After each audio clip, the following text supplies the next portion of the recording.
할렐루야. 아멘. 주 예수 그리스도의 이름으로 말씀드리도록 하겠습니다. 오늘 본문의 말씀은 에레미야 17장 1절에서 8절 말씀으로 오늘 말씀을 나누겠습니다. 에레미야 17장 1절에서 8절까지 함께 읽도록 하겠습니다.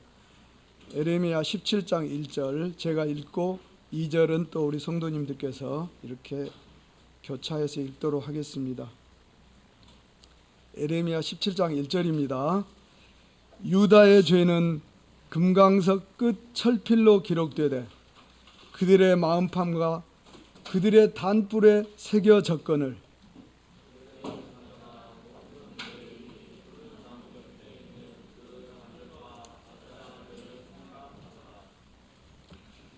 들에 있는 나의 산아, 내 온 지경의 죄로 인하여 내가 내 재산과 내 모든 보물과 산당들로 노략을 당하게 하리니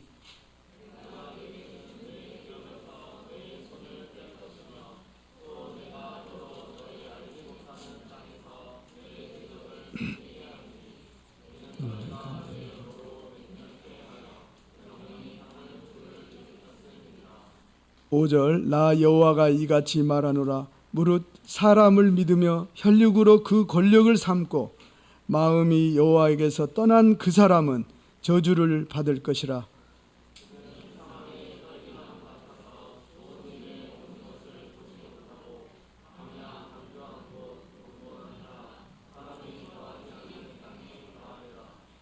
그러나 무릇 여호와를 의지하며 여호와를 의뢰하는 그 사람은 복을 받을 것이라.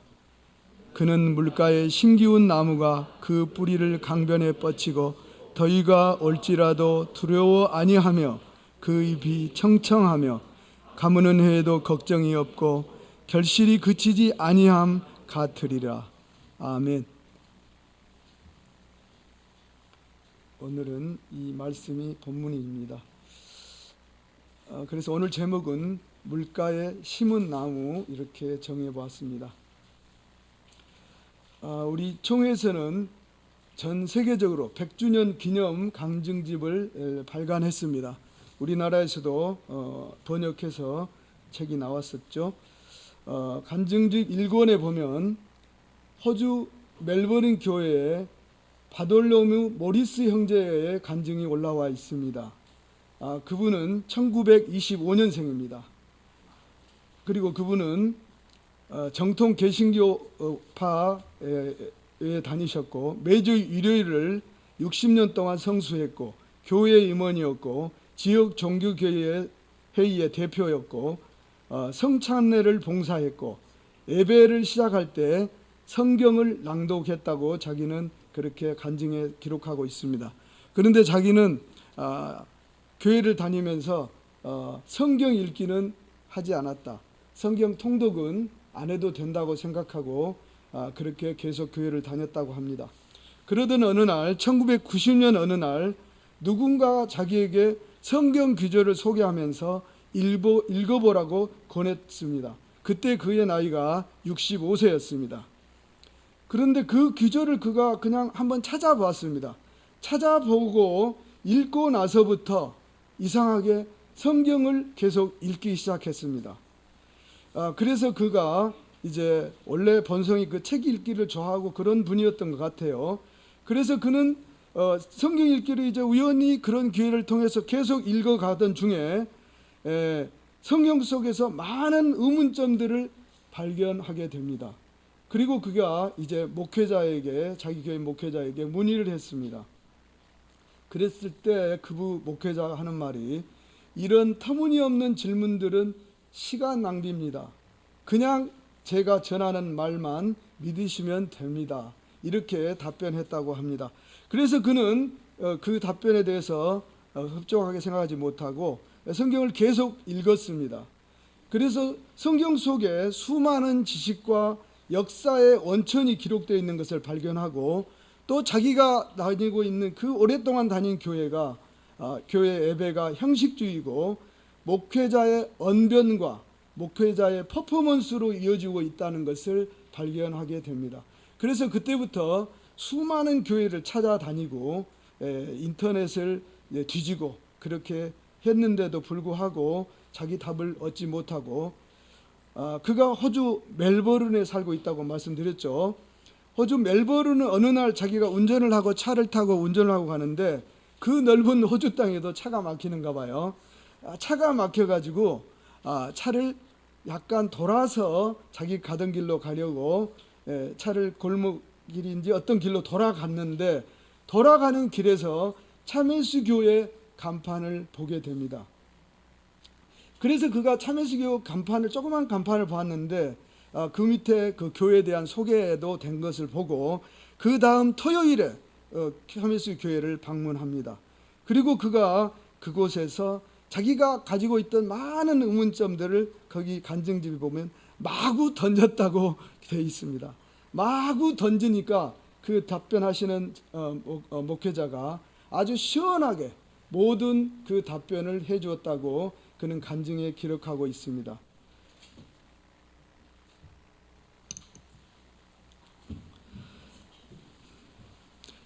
그래서 그가 나중에 간증 끝에 보면은 우리 참예수 교회는 일반 교회와 아주 다르다, 그렇게 적고 있으면서 자기는 정말 행복하다고 마무리를 지었습니다. 그가 간증집을 기록할 때가 80대 후반이었고 그분 연세가 계산해 보니까 올해 한 97세쯤 되시는데 지금 어디에 계실까요? 오늘 본문의 말씀으로 돌아가겠습니다. 에레미야 1장 9절 10절 보시겠습니다. 에레미야 1장 9절 10절 함께 읽어보겠습니다. 여호와께서 그 손을 내밀어 내 입에 대시며 내게 이르시되 보라 내가 내 말을 내 입에 두었노라. 보라 내가 오늘날 너를 열방 만국 위에 세우고 너로 뽑으며 파괴하며 파멸하며 넘어뜨리며 건설하며 심게 하였느니라. 아멘. 이 말씀은 그 에레미야에게 주신 하나님께서 그 사명을 주시면서 하신 말씀인데요. 에레미야의 원래 이름의 뜻이 이런 뜻이 있다고 합니다. 하나님께서 높이신다, 하나님께서 세우신다, 하나님께서 던지신다, 하나님께서 내팽개치신다. 이 뜻이 에레미야의 이름 안에 복합적으로 들어있다고 합니다. 에레미야 선지자는 이미 북이스라엘, 이스라엘은 북이스라엘과 남유다로 우리가 나눌 수가 있죠. 그냥 원래는 이스라엘인데 두 개의 나라가 공존했습니다. 그런데 이미 북이스라엘은 백수십 년 전에 이미 멸망했고 유다만 이제 남아서 역사가 이어지고 있는 그때의 에레미야 선지자로 세움받았습니다. 그는 결혼도 하지 않고 40년 동안 눈물로 봉사하면서 아주 또 박해를 받은 그런 인물입니다. 현재 저는 참예수 교회는 이 에레미야의 기별을 전하는 교회라고 저는 믿습니다. 그래서 우리는 뚜렷한 하나님의 말씀을 가지고 있습니다. 확실한 말씀을 가지고 있습니다. 그래서 지금 우리는 에레미야의 간절한 그런 심정을 좀 가져야 된다고 생각합니다. 오늘 본문으로 가서 첫 번째로 말씀드릴 것은 유다의 죄는 금강석 끝 철필로 기록되었다입니다. 에레미야 17장 1절 보니까 유다의 죄는 금강석 끝 철필로 기록되되 이렇게 돼 있는데요. 이 부분은 철필로 금강석 끝으로 이렇게 반복적인 말입니다. 그래서 철필로 한번 기록하고 그 다음에 그곳을 금강석 끝으로 다시 한번 그 죄를 기록했다는 것입니다. 죄가 너무 중하고 뚜렷하기 때문에 이렇게 아주 정확하게 기록된 것입니다. 그래서 이렇게 그 기록된 유다의 죄, 이 너무나 뚜렷한 중대한 죄 때문에 본문 17장 2절 3절을 보겠습니다. 함께 읽겠습니다.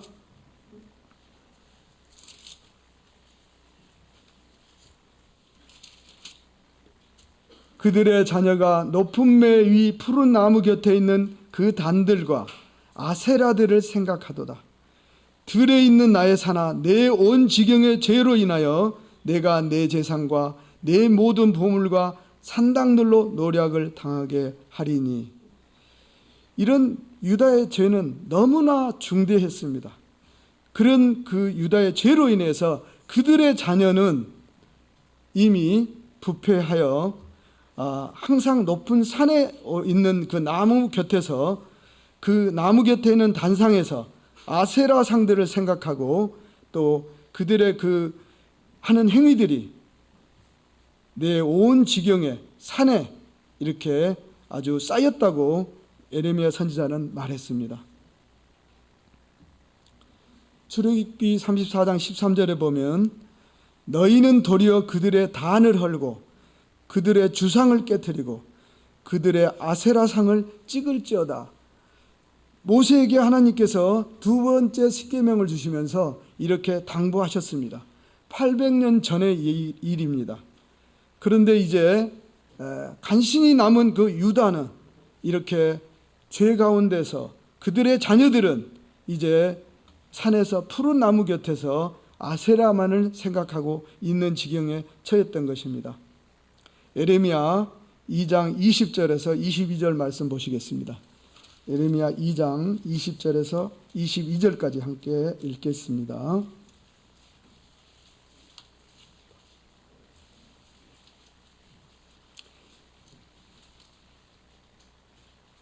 예레미야 2장 20절 함께 읽겠습니다. 내가 옛적부터 내 명예를 꺾고 내 결박을 끊으며 말하기를 나는 순복지 아니하리라 하고 모든 높은 산 위와 모든 푸른 나무 아래서 몸을 굽혀 행음하도다. 내가 너를 순전한 참 종자 곧 귀한 포도나무로 심었거늘 내게 대하여 이방 포도나무의 각한 가지가 됨은 어찌미뇨. 주 여호와 내가 말하노라. 내가 잿물로 그 스스로 씻으며 수도한 비누로 쓸지라도 내 죄악이 오히려 내 앞에 그저 있으리니. 아멘. 그렇습니다. 그 유다의 죄는 2장 20절에 보니까 내가 내 멍에를 꺾고 내 결박을 끊으며 말하기를. 너희들은 오래전부터 그렇게 했다. 소가 그 자기의 몫을 하기 위해서는 멍에를 맵니다. 멍에를 메고 또 그 소 입과 이 머리 부분에 결박이라고 줄이 당겨져 있죠. 그래서 주인이 그 줄을 잡고 멍에를 맨 손을 데리고 이제 일을 합니다. 그럴 때 손은 이제 그런 상태에서 아주 수월하게 주인의 뜻대로 일을 합니다.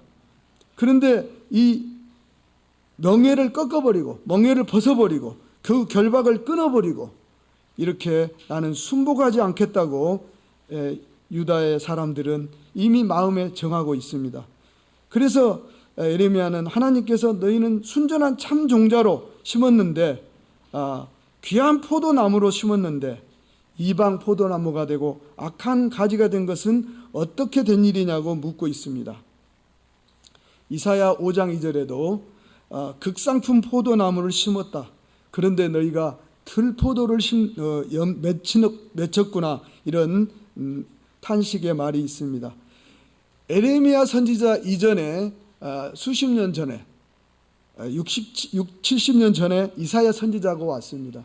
이사야 선지자도 끊임없이 유다의 죄에 대해서, 유다에 나아가는 미래에 대해서 예언한 선지자입니다.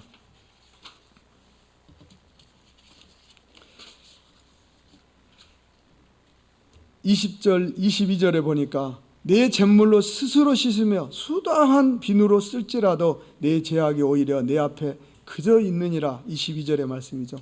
그래서 유다의 죄는 금강석 철필, 금강석 철필이 무슨 철필인지 아시는가 모르겠어요.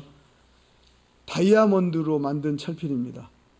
다이아몬드는 다이아몬드로만 이렇게 자를 수 있다고 하죠. 그래서 그렇게 견고한 것으로 기록이 됐습니다. 어디에 기록이 됐죠? 하나님의 단에, 번제단의 단불에 기록됐다고 했습니다. 이사야 2장 3절의 말씀을 보시겠습니다. 이사야 2장 3절. 이사야는 에레미야 이전에 이미 에레미야의 그런 내용들을 이미 유다를 향해서 계속 예언하신 분입니다. 이사야 2장 3절 함께 읽어보겠습니다. 많은 백성이 가며 이르기를 오라 우리가 여호와의 산에 오르며 야곱의 하나님의 전에 이르자. 그가 그 도로 우리에게 가르치실 것이라. 우리가 그 길로 행하리라 하리니 이는 율법이 시온에서부터 나올 것이요 여호와의 말씀이 예루살렘에서 나올 것임이니라. 이렇게 말해주고 있는데, 이렇게 하기를 원하고 또 이렇게 유다 백성들이 이런 길을 가고 있었습니다. 그런데 어느 날 이렇게 이제 다 이 하나님의 뜻에 반대로 되는 길로 가게 된 것입니다. 그것들이 17장에 에레미야 17장에 유다의 죄가 되고 있는 것이죠. 에레미야 15장 13절 말씀 보시겠습니다. 에레미야 15장 13절 14절 보시겠습니다.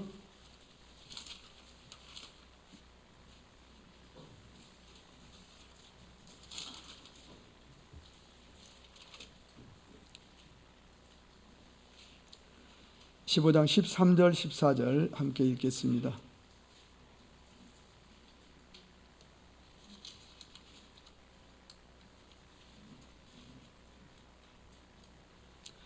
그러나 내 모든 죄로 인하여 내 사경의 모든 재산과 보물로 값없이 탈취를 당하게 할 것이며 너로 내 대적과 함께 내가 알지 못하는 땅에 이르게 하리니 이는 나의 진노의 맹렬한 불이 너희를 사르려 함이라.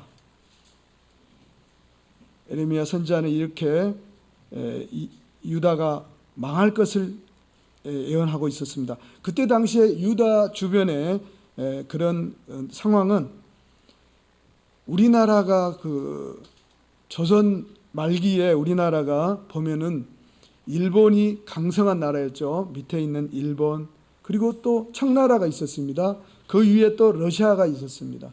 그런데 그 세 나라 강대국들이 우리나라를 놓고 우리나라 땅에서 수시로 전쟁을 했습니다. 그런데 우리 그 조선의 정치인들은 정신을 못 차리고 우왕좌왕하다가 계속 우리나라 땅은 전쟁터가 되고 우리는 결국 일본의 그 속국이 되고 말았죠. 그런 것처럼 유다가 딱 그러한 상황에 있습니다. 지금 위에는 아수르가 있고 밑에는 애굽이 있고 또 그 아수르 위에는 아주 신흥 강국인 바벨론이 강성한 나라가 되고 있었습니다. 그래서 바벨론이 계속 이제 아수르를 멸망시키고 계속 내려오면서 유다에게 항복을 권하는 그런 상황에 있었습니다. 그래서 에레미야 선지자는 하나님의 말씀대로 바벨론에 항복하고 바벨론에 따르기를 권면했는데 유다의 지도자들은 그게 따르지 않고 오히려 에레미야를 반역죄로 고발하고 반역자로 취급을 하는 그런 상황이 계속되고 있었던 것입니다. 오늘 17장 1절에 마음판과 단뿔이 나옵니다. 그러면 이번에는 마음판에 대해서 잠시 생각해 보도록 하겠습니다. 로마서 2장 15절 보시겠습니다.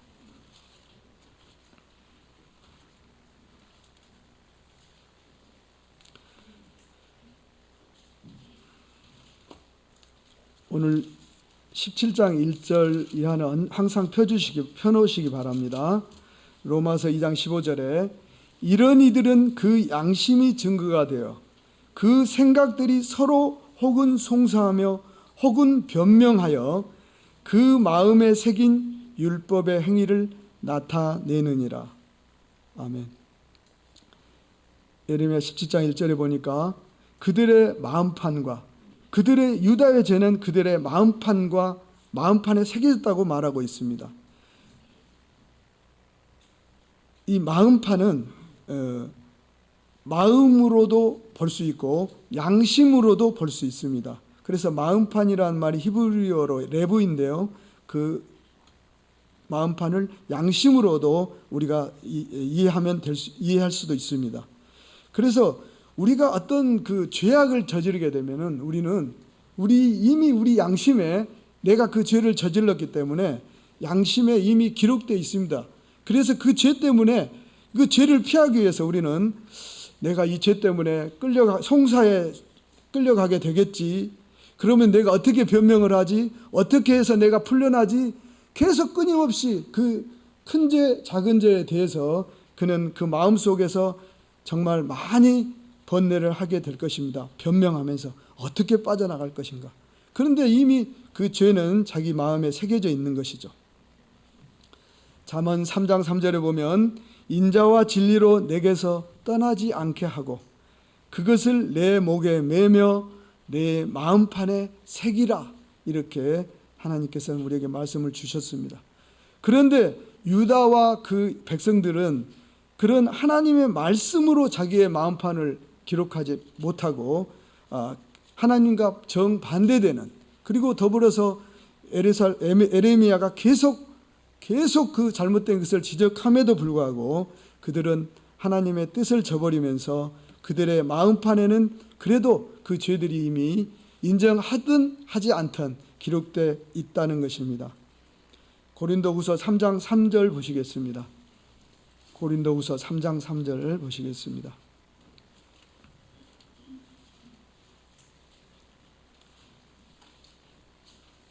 고린도후서 3장 3절 너희는 우리로 말미암아 나타난 그리스도의 편지니 이는 먹으로 쓴 것이 아니요 오직 살아계신 하나님의 영으로 한 것이며 또 돌비에 쓴 것이 아니요 오직 육의 신비에 한 것이라.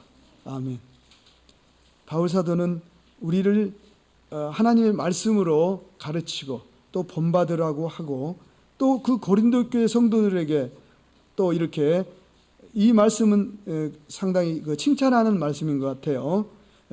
너희는 너희들의 그 행동들은 너희들의 그 보여주는 그런 좋은 것들은 그리스도의 편지라. 그래서 그런 것들은 먹으로 쓴 것이 아니고 하나님께서 살아계신 하나님께서 하나님의 영으로 하셨고 돌비에 쓴 것이 아니고 육의 신비에 한 것이라. 너희들의 마음판에 우리가 하나님의 그 살아계신 하나님의 뜻과 사랑과 진리를 새겨 주었다고 바울은 말하고 있습니다. 그래서 우리 마음판에는 죄도 기록되어 있고 하나님의 은혜와 진리의 말씀도 기록되어 있습니다. 오늘날은 모든 것이 컴퓨터 안에 다 기록된 것 같죠? 그런데 놀랍게도 우리 마음판은 엄청난 그런 용량을 가지고 우리의 모든 것들을 기록하고 있다고 저는 봅니다. 또 오늘 17장 1절에 보니까 담불이라는 표현이 나옵니다.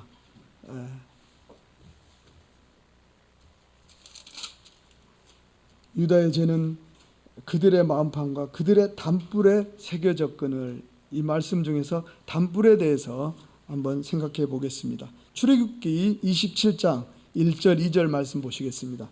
출애굽기 27장 1절 2절 말씀 찾아보시겠습니다.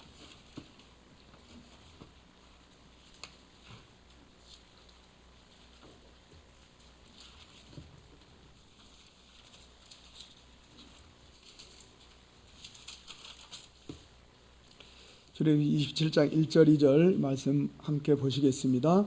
너는 조각목으로 장이 5규빗 광이 5규빗의 단을 만들되 네모 반듯하게 하며 고는 3규빗으로 하고 그 네 모퉁이 위에 뿔을 만들되 그 뿔이 그것에 연하게 하고 그 단을 노수로 쌀찌며.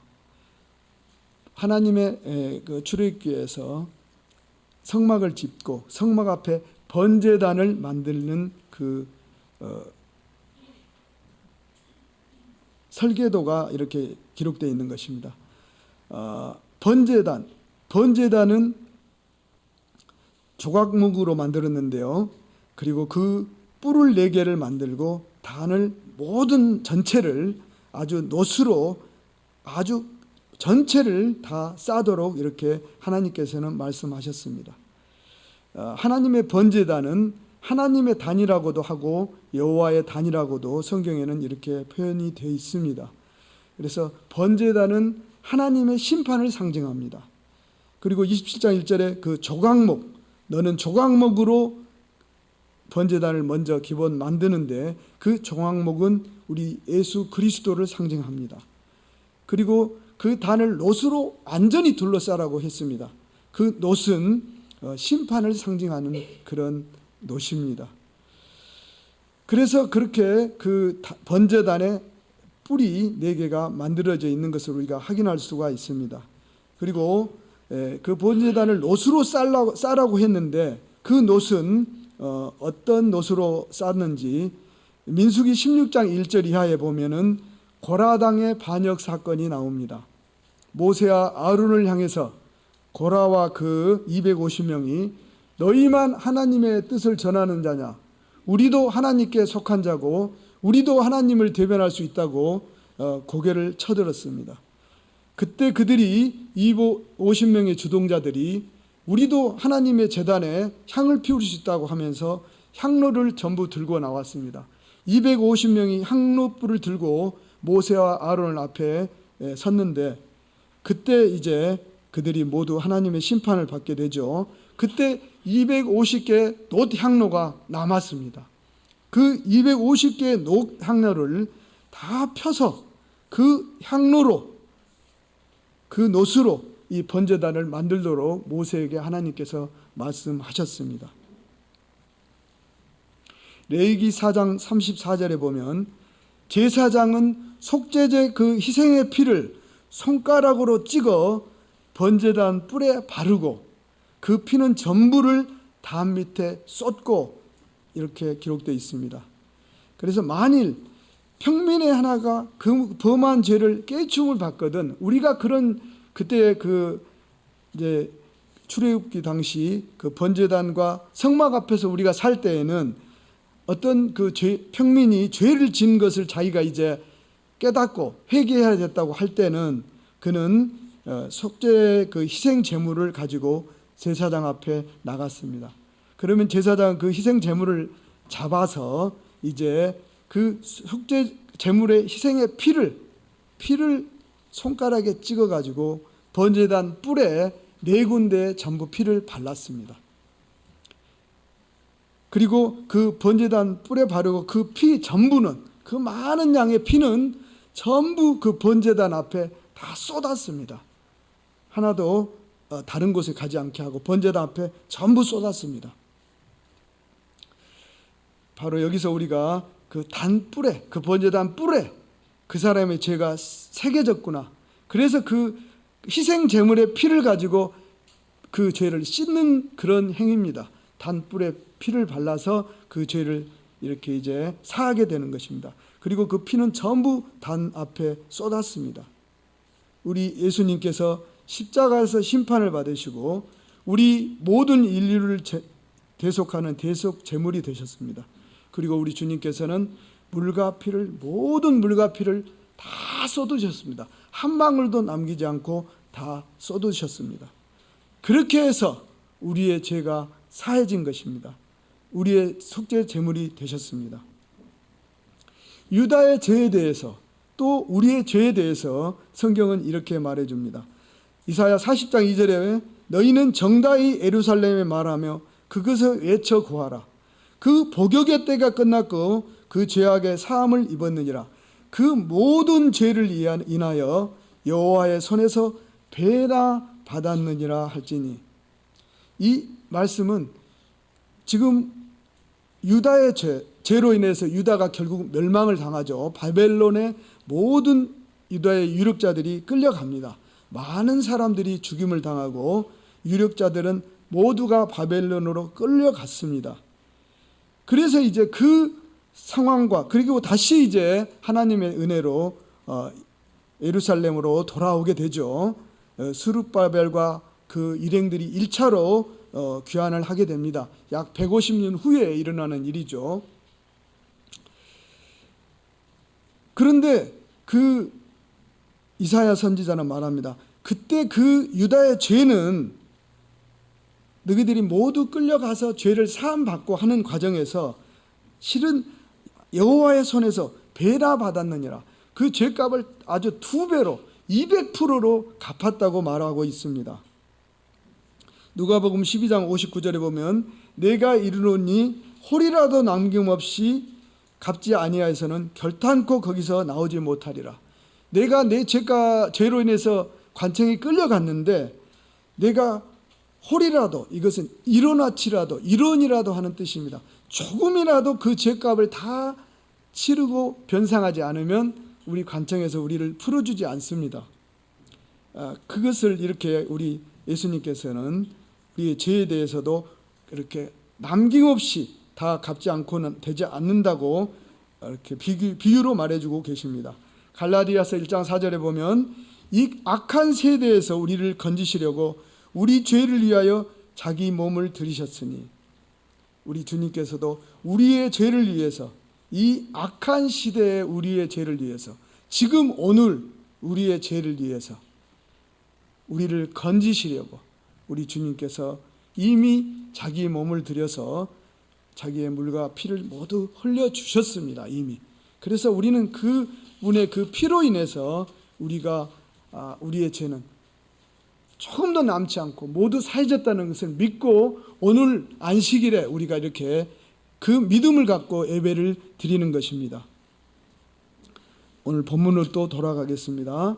오늘 본문 17장 5절에 보니까 17장 5절 6절 보겠습니다. 제가 읽겠습니다. 나 여호와가 이같이 말하노라. 무릇 사람을 믿으며 혈육으로 그 권력을 삼고 마음이 여호와께서 떠난 그 사람은 저주를 받을 것이라. 그는 사막의 떨기나무 같아서 좋은 일에 오는 것을 보지 못하고 광야의 건조한 곳, 건건한 땅, 사람이 거하지 않는 땅에 거하리라.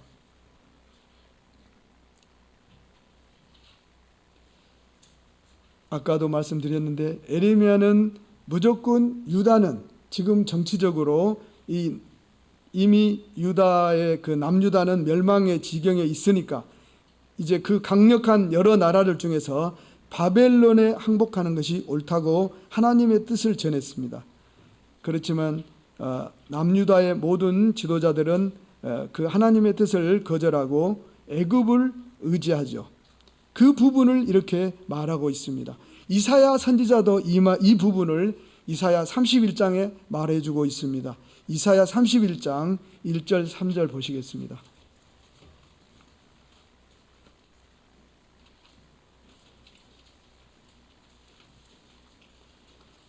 이사야 31장 1절에서 3절 보시겠습니다.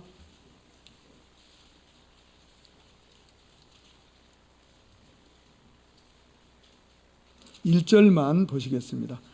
도움을 구하러 애굽으로 내려가는 자들은 화 있을진저. 이사야 31장 1절입니다. 그들은 말을 의뢰하며 병거의 많음과 마병의 심히 강함을 의지하고 이스라엘의 거룩하신 자를 앙무치 아니하며 여호와를 구하지 아니하거니와. 이미 유다가 이렇게 하나님의 뜻을 저버릴 것을 이사야 선지자들은 이미 말해주고 있습니다. 역대하 32장 8절에 보면 히스기야의 그 고백이 있습니다. 저와 함께 하는 자는, 역대하 32장 8절에 저와 함께 하는 자는 육신의 팔이요 우리와 함께 하는 자는 우리의 하나님 여호와시라. 반드시 우리를 도우시고 우리를 대신하여 싸우시리라 하며 백성이 유다 왕 히스기야의 말로 인하여 안심하니라. 강대국 아수르가 18만 5천 명의 그 군대가 사네립 왕을 앞세우고 이스라엘을, 유다를 침공했습니다. 그때 히스기야가 하는 말입니다. 그 사네립과 아수르는, 저희와 함께하는 자들은 육신의 팔이다. 그들은 강한 것은 사실이죠. 그들이 힘이 세고 군대가 강한 것은 사실입니다. 그렇지만 히스기야는 말합니다. 우리와 함께하는 자는 우리의 하나님 여호와시라. 반드시 우리를 도우시고 우리를 대신하여 싸우신다고 말합니다. 그래서 결국 그 위태로운 지경에서 히스기야와 유다가 결국 살아남고 또 그 사내립은 멸망을 당하는 그런 내용이 역대하 32장에 기록되어 있습니다. 사막의 떨기나무 같은 사람은 어떤 사람일까요? 떨기나무는 우리 어렸을 때는 나무를 많이 했어요. 저는 많이 하지 않았는데 우리 어르신들은 아마 나무를 많이 하셨을 거예요.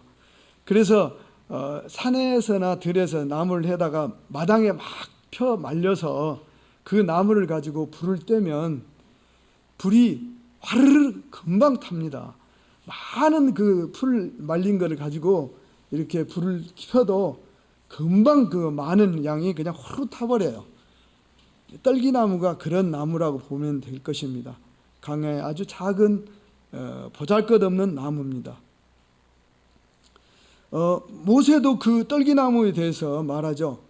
떨기나무에 불이 붙어 있는 것을 보고 떨기나무에 불이 붙었는데 왜 화르르 타서 그냥 다 없어지지 않지?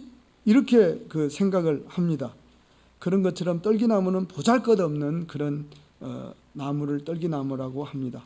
그리고 그 떨기나무가 있는 곳은 광야에 건전한 것, 간조하고 건건한 땅이고 사람이 거하지 않는 볼품없는 황야라고 말합니다.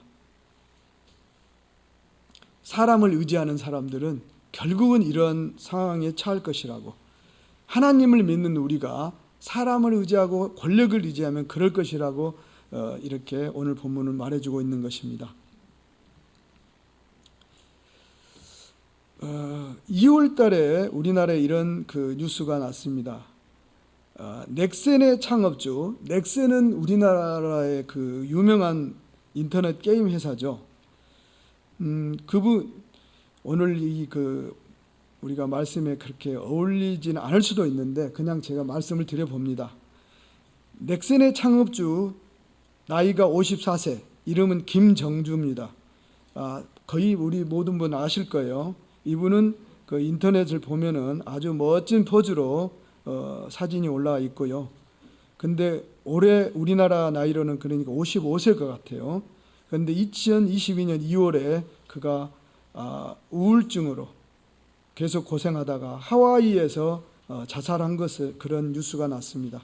그의 재산은 약 16조로 추정되고 대한민국에서 개인 재산으로는 약 위로 보통 두 번째라고 보통 생각을 한다고 합니다. 그가 아주 얼마나 단호한 사람인지 자기가 가지고 있는 엄청난 돈으로 M&A라고 하죠. 다른 사람들의 회사를 엄청 뺏어가지고 전부 자기 회사로 통합을 해서 자기가 엄청난 그런 부를 이룬 사람이라고 합니다. 그럼에도 불구하고 그는 이 아주 요즘으로 보면 젊은 나이에 그는 혈육적으로 보면 대단한 사람이었죠. 팔의 힘이 강한 사람이고 권력이 있고 금력이 있는 그런 우리가 알지 못하는 곳에서 엄청난 힘을 발휘한 사람임에도 불구하고 그는 이렇게 그의 마음판에 견딜 수 없는 어떤 아픔이 있었다고 저는 생각합니다. 그렇기 때문에 그는 이러한 우리 사람의 생각으로는 엄청난 힘을 가진 그지만 그는 자기 마음판에 있는 그 엄청난 두려움과 고통 때문에 자기 목숨을 결국은 자기 스스로 버렸다고 생각을 합니다. 정말 떨기나무 같은 인생인 것입니다. 우리가 오늘 이 안식일에 하나님 앞에 이 말씀을 생명의 떡을 받는 것은 우리가 안식일에 하나님 앞에 예배드려서 우리 하나님께서 행복하시고 영광을 받으시는 것이 아닙니다. 우리 하나님께서는 안식일에 나의 딸들아, 나의 아들들아, 하나님께 나와서 내가 마련한 이 생명의 떡을 먹어라.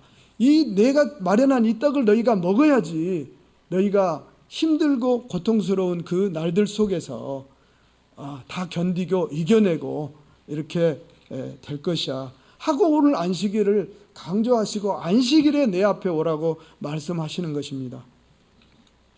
오늘 본문으로 또 돌아가서 물가에 심기운 나무에 대해서 잠깐 살펴보겠습니다.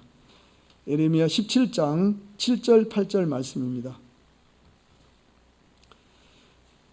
그러나 무릇 여호와를 의지하며 여호와를 의뢰하는 그 사람은 복을 받을 것이라. 그는 물가에 심기운 나무가 그 뿌리를 강변에 뻗치고 더위가 올지라도 두려워 아니하며 그 입이 청청하며 가무는 해에도 걱정이 없고 결실이 그치지 아니함 같으리라. 아멘. 여호와를 의지하며. 시편 2편 12절에 보면 그 아들에게 입맞추라. 그렇지 아니하면 진노하심으로 너희가 길에서 망하리니 그 진노가 급하심이라. 여호와를 의지하는 자는 다 복이 있도다. 그 아들에게 입맞추라. 우리 주 예수 그리스도를 말씀하신 줄로 믿습니다. 그와 입맞추고 그와 손잡고 그와 동행하기 위해서 오늘 우리가 이 자리에 있습니다. 여호와를 의뢰하는 그 사람은 복을 받을 것이라. 시편 71편 5절에 보면 주 여호와여 주는 나의 소망이시오 나의 어릴 때부터 의지시라. 아멘.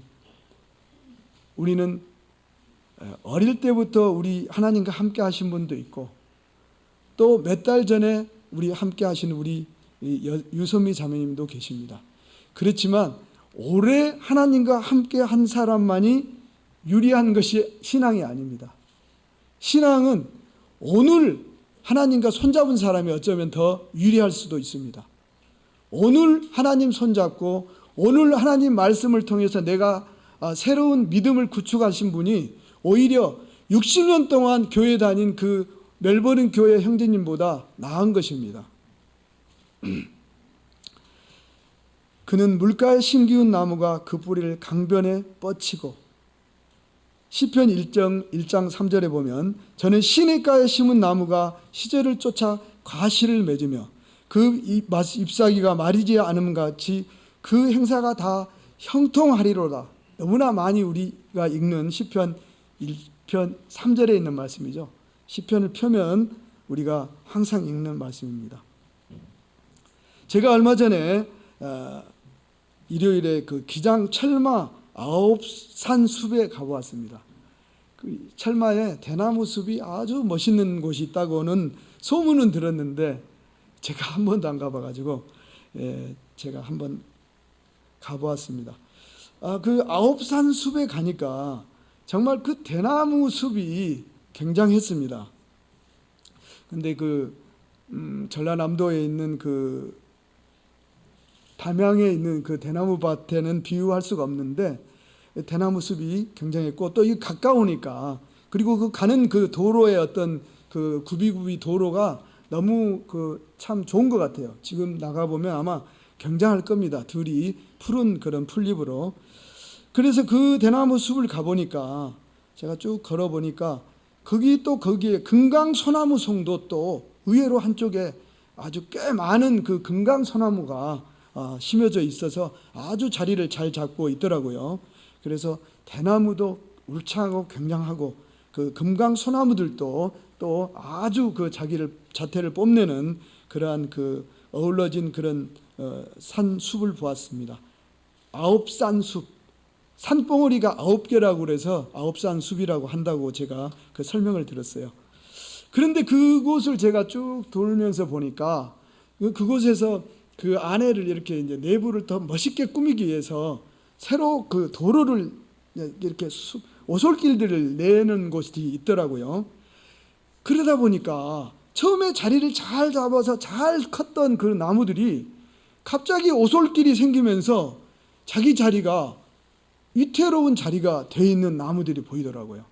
나무가 이제 잘 컸는데 이 길을 막 내면서 막 흙을 다 제끼고 나니까 이 나무가 뿌리가 이제 한 절반 드러난 그런 나무를 봤어요. 그래서 제가 야, 너 자리 잘못 잡았구나. 그래서 제가 참 안타까운 그런 생각을 해봤습니다. 우리가 물가에 심기운 나무라고 저는 믿습니다. 오늘 이곳에 모인 우리 모든 형제 자매님들은 그래서 더위가 올지라도 두려워하지 않고 가뭄이 돼도 걱정이 없고 그리고 우리의 삶이 하나님과 함께 결실이 그치지 않는 삶이라고 그렇게 믿습니다. 예레미야 17장 9절, 10절, 11절 말씀 보고 마치겠습니다. 예레미야 17장 9절, 10절, 11절 말씀 읽겠습니다. 예레미야 17장 9절입니다. 만물보다 거짓되고 심히 부패한 것은 마음이라. 누가 능히 이를 알리오마는 나 여호와는 심장을 살피며 폐부를 시험하고 각각 그 행위와 그 행실대로 보응하나니 불의로 치부하는 자는 자고새가 낳지 아니한 알을 품음 같아서 그 중년에 그것이 떠나겠고 필경은 어리석은 자가 되리라. 그 중년에 그것이 떠나겠고 필경은 어리석은 자가 되리라. 우리는 이 말씀을 잘 이 생각을 해야 될 것 같습니다. 할렐루야. 여기까지 말씀드리도록 하겠습니다. 찬송하시겠습니다. 찬송 495장 하시겠습니다.